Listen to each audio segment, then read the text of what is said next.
हम तो जन्म से आ रहे हैं भगत, करोड़ों करोड़ों साल से हैं हम। तो हमारा कर्म के ऊपर आधारित है ये पृथ्वी। हम जैसे कर्म करेंगे वैसा रहेगा ये पृथ्वी, नहीं तो नष्ट भ्रष्ट हो जाएगा। देख बच्चा, तुम भी देखो, कोई भी तुम्हारा सामने अकाल मृत्यु हो जाता है तो ऐसा कुछ कर्म किया होगा, जो वैसा कर्म करेगा वो अकाल में मृत्यु होगा। तो कर्म के अनुसार मृत्यु होता है। अच्छे कर्म करो तो अच्छे मृत्यु मिलेगा, बुरा कर्म करोगे तो बुरा मिलेगा, यही मिलेगा। ये भारत का अखंड सनातन धर्म का आध्यात्मिक परिवेश है। इसके अंदर जो ज्ञान है सारा विश्व चकित है। महाराज प्रणाम। नमो नारायण। आप कौन से जय श्री राम, जय जगन्नाथ। श्री पंचदश नाम जूना अखाड़ा, जूना अखाड़ा, हरिद्वार माया देवी मंदिर। अच्छा, जैसे बोलते हैं कि नागा साधु जो होते हैं वो बाकी टाइम में दिखाई नहीं देते, जहाँ कुंभ मेला होता है वहाँ पे नागा साधु दिखाई देते हैं। लेकिन लाखों की संख्या में नागा साधु, लाखों करोड़ों की संख्या में लोग कहाँ जाते हैं और कहाँ रहते हैं? कोई कभी दूसरे रोज दूसरे दिन उनको कोई दर्शन नहीं देख पाते, या कोई आदमी उनका दर्शन नहीं कर पाता। क्या है कारण, क्या है और कहाँ रहते हैं लोग? कुंभ मेले के बाद सब अपना अपना स्थान में चले जाते हैं। कोई आश्रम में जाते हैं, कोई आश्रम भी जंगल में है उधर चले जाते हैं। कितने महात्मा उत्तराखंड पहाड़ी में रहते हैं, हिमाचल में रहते हैं, जम्मू कश्मीर में रहते हैं। जहाँ आश्रम है, कहीं कुरुक्षेत्र है जो हरियाणा है, पंजाब है, भारत के हर राज्य में संत उनके आश्रम में चले जाते हैं। क्योंकि दिखाई नहीं देते, इसलिए कि संत अपना आश्रम में रहकर भजन संध्या करते हैं, तपस्या करते हैं, सत्संग करते हैं, अपना आश्रम का देखभाल करते हैं, इसीलिए कहीं दिखाई नहीं देते।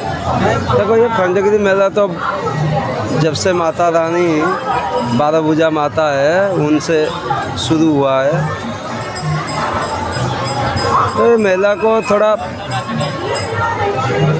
सही तरीक़ा से सेवा करने से सब जो बाहर से अतिथि संत आते हैं उनको और अच्छा लगेगा। अभी सेवा में कमी है। उड़ीसा के जो पदाधिकारी है वो अभी तक उनको पता नहीं संतों का मेला जो है किस तरह किस तरीक़ा से होता है। तो संतों के साथ बात करके ये मेला को अच्छी मर्यादा से चलाए तो उड़ीसा का एक मर्यादा का स्थान में उड़ीसा का नाम रहेगा। क्योंकि देखो, उड़ीसा के जितने अड़ोस पड़ोस राज्य है वहाँ मेला होता है। जैसे छत्तीसगढ़ में, हाँ, छत्तीसगढ़ में राजिम मेला हर राज्य में होता है। देखो, उड़ीसा में अभी शुरू हो गया है नागा संतों की आना जाना। भक्त जगत की जितने भगत है उनके ऊपर बड़ा कृपा होगा, संतों की दर्शन हो रहा है, भगत जगत सब आ रहे हैं, अच्छा लग रहा है। लेकिन व्यवस्था थोड़ी कमी है। सरकार से अनुरोध है कुछ ऐसे संतों, बड़े बड़े पदाधिकारी जैसे जूना अखाड़े के पदाधिकारी, उनसे बात करके ये मेला को थोड़ा अच्छे तरीके से शुरू करें। क्या कमी रहता है? कमी तो बहुत है। तुम जाओ दूसरा मेला में देखो क्या कमी है ये मेले में, फिर तुमको फ़र्क दिखाई देगा। जैसे जगन्नाथ मंदिर में, हाँ, कुछ नीति के लिए बाहर भेजे गए सब पंडितों को, जाओ आप बाहर में जितना मंदिर है वहाँ का सिस्टम देखो कैसे चला रहे हैं। फिर जाके अभी देखो जगन्नाथ मंदिर बहुत सुंदर है, नियम कानून से चल रहा है, आनंद होगा। वैसा ही कुछ खंडगिरी में होने दो। कम से कम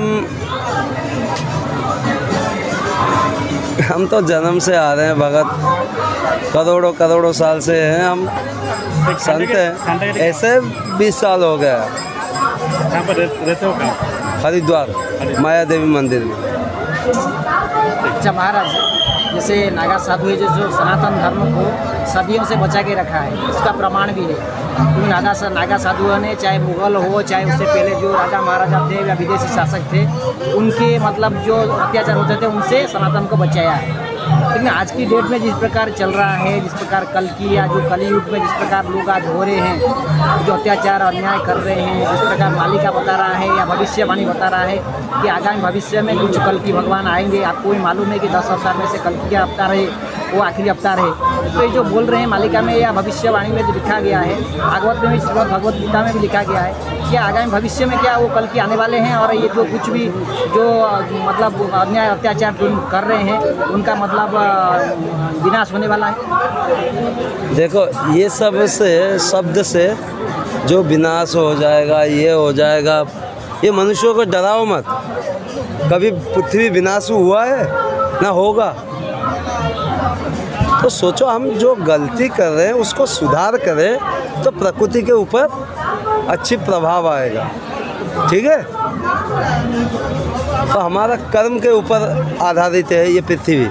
हम जैसे कर्म करेंगे वैसा रहेगा ये पृथ्वी, नहीं तो नष्ट भ्रष्ट हो जाएगा। मनुष्य यहाँ जीने के लिए कोई साधन नहीं होगा। हर मनुष्य के मन का जो चरित्र है बदलना चाहिए, तभी जाके कुछ बदलेगा। जैसे कुछ भविष्यवक्ता बता रहे हैं कि प्रभु श्री राम का आगमन हो गया है अयोध्या में, तो प्रभु श्री राम लाला आने के बाद जैसे भारत में खास करके मतलब शांति का मतलब माहौल बनेगा, और जो गलत काम करेगा, जैसे राक्षस टाइप के जो लोग होते हैं जो उस काम में मतलब काम कर रहे हैं उस प्रकार का, उनका मतलब ये नष्ट हो जाएंगे, ऐसा मतलब कुछ लोग कहते हैं। क्या सच? देख बच्चा, तुम भी देखो, कोई भी तुम्हारा सामने अकाल मृत्यु हो जाता है तो ऐसा कुछ कर्म किया होगा, जो वैसा कर्म करेगा वो अकाल में मृत्यु होगा। तो कर्म के अनुसार मृत्यु होता है। अच्छे कर्म करो तो अच्छे मृत्यु मिलेगा, बुरा कर्म करोगे तो बुरा मिलेगा, यहीं मिलेगा। मतलब सब कुछ यहीं पे है, स्वर्ग यहीं पे, नरक वहीं पे, सब कुछ है। ये एक अनुभव का बात है। तुम जब हिमालय में जाओगे तुमको स्वर्ग लगेगा, तुम जब दिल्ली आओगे तुमको मर्त्य का पहला चरण आएगा। ये अंतिम चरण है उड़ीसा, समुद्र किनारे। तुम सबको सब ज्ञान पता है। जब यहाँ अच्युतानंद जी का भविष्य मालिका चल रहा है तो भारत में पहले से ही भागवत में लिखा है, भविष्य भागवत। ये डरने का बात नहीं है, कर्म करो सही, जो रहना है रहेगा, जो कर्म गलत करेगा वो चलेगा आगे। तो ठीक है महाराज, देखिए और एक आखिरी सवाल है। जैसे नागा संत जो होते हैं उनका मतलब जो दिनचर्या है और उनकी जो रहने का जो सिस्टम है वो बहुत कठिन होता है। और हिमालय में हम बहुत सारे वीडियो भी देख चुके हैं कि हिमालय में जो नागा साधु मतलब बर्फ़ के अंदर से निकलते हैं, और उनको दिखा है हमने वीडियो में, और वायरल हुआ है भी, पूरा विश्व देखा है। -30-40 डिग्री टेम्परेचर में वो लोग वो रहते हैं, पूरे नंगे पाँव में घूमते हैं, पूरे नंगे बदन में रहते हैं। कैसे संभव है कि जब विज्ञान साइंस फेल हो जाता है, -40 डिग्री टेम्परेचर 30 डिग्री टेम्परेचर में नागा साधु यहाँ पे नंगे रहते हैं और पूरे नंगे बदन में रहते हैं? कैसे संभव है? मतलब विज्ञान की चुनौती, विज्ञान भी ऐसे फेल हो जाता है, जब ये कैसे संभव हो सकता है? ये भारत का अखंड सनातन धर्म का आध्यात्मिक परिवेश है। इसके अंदर जो ज्ञान है सारा विश्व चकित है। भारत में जो आध्यात्मिक तपस्या है उसी माध्यम से कहीं भी तुम रह सकते हो, रुक सकते हो। बर्फ में भी रह सकते हैं? हाँ, क्यों नहीं रह सकते? रह सकते हैं। देखो मनाली में फिर मनुष्य रहते हैं ना, नहीं? हिमाचल में, कश्मीर में पब्लिक रहते हैं या नहीं? कहाँ नहीं रहते?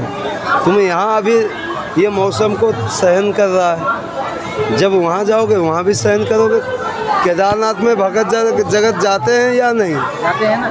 फिर नहीं, देखिए -40 डिग्री टेम्परेचर। भारत का आध्यात्मिक ज्ञान ये कह रहा है कि माँ के पेट के अंदर जब जन्म के पहले जल के अंदर एक बच्चा रहता है, कैसा उसको कैसा ज्ञान है, कौन सा ज्ञान वो प्राप्त किया है, कौन सा सिद्धि प्राप्त किया है कि वो माँ के पेट में जल के अंदर रहता है।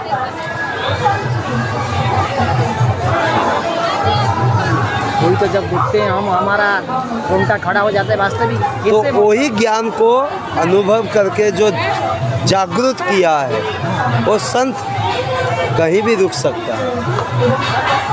हर प्रकार का जो शक्ति है, जागृत शक्ति शरीर के अंदर हर मनुष्य के अंदर है, लेकिन किसी के परसेंट कम है, किसी का परसेंट ज़्यादा है। ठीक है महाराज, आपको बहुत बहुत धन्यवाद। ओम नमो नारायण, जय हो।